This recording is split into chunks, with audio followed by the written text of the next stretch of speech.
وجوہات ہیں, پھر بیان لمبا ہو جائے گا. لیکن اگر کوئی اہل حدیث بھی ہے, علم میں مضبوط ہے, تو وہ بھی اہل سنت میں داخل ہے. تو ہر فقہ کی اچھی چیز کو لے لینی چاہیے.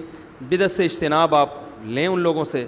اور ہمارے ہاں جو مزار پر, ٹھیک ہے ہمارے ہاں علماء میں نہیں ہیں یہ چیزیں, جو اچھے مستند علماء ہیں نا, بڑے علماء, ان میں بدعت نہیں ہے. لیکن کثرت تو ہم جیسے نالائقوں کی ہے نا.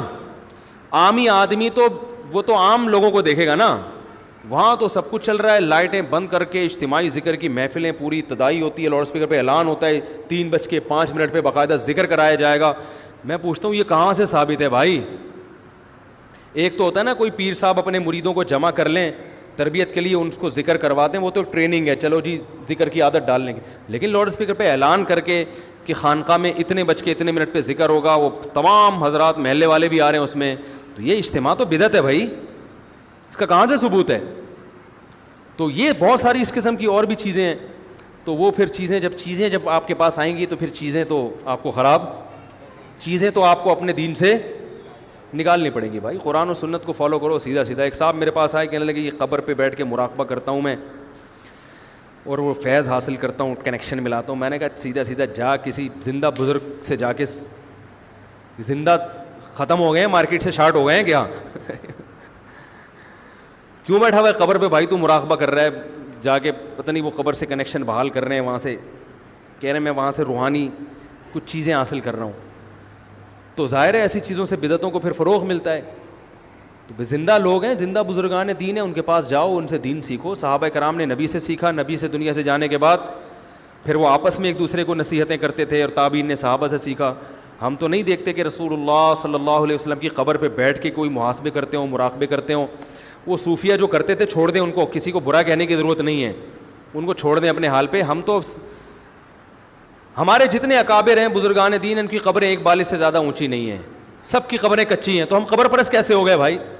کہہ رہے نہیں قبر پہ جا کے محاسبے کرتے ہیں, مراقبے کرتے ہیں. میں نے کہا ہمیں دیکھا کبھی جاتے ہوئے قبر پہ؟ ہم تو مسجد میں آتے ہیں, نماز پڑھتے ہیں, قبر پہ میت کی مغفرت کے لیے دعا کر لیں جا کے تو ایک الگ بات. حنفیوں میں بڑی مصیبت یہ ہے کہ ہر بدعت امام ابو حنیفہ کے کھاتے میں, بولو بھائی, ڈالی گئی. بدعت بہت ملیں گی آپ کو, اور یہ دیوبندیوں میں بھی ملیں گی.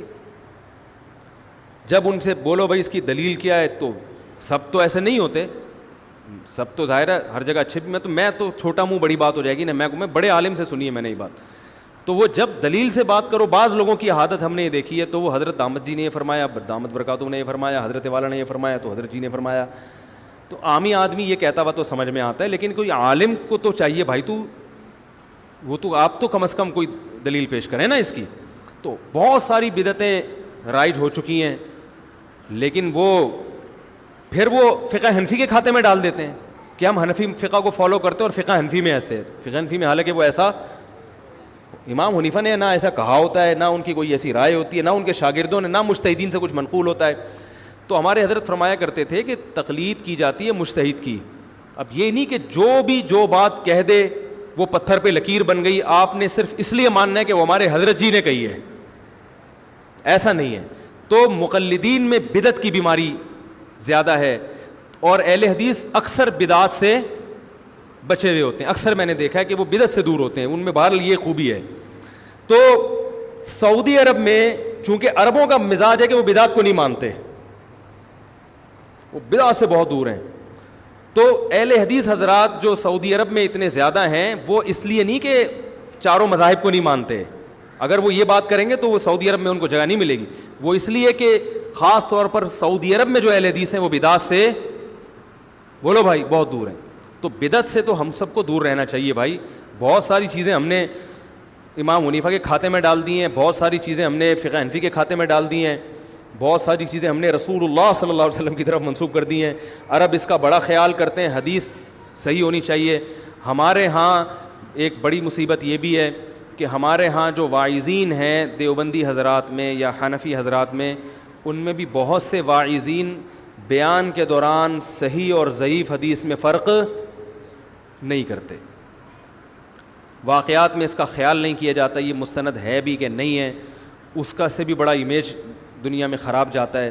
تو جب کہ اہل حدیث حضرات اس کا اہتمام جو جہاں تک مجھے معلومات ہے وہ کرتے ہیں، تو کہ وہ حدیث کی بہرحال کوشش کرتے ہیں کہ صحیح ہو.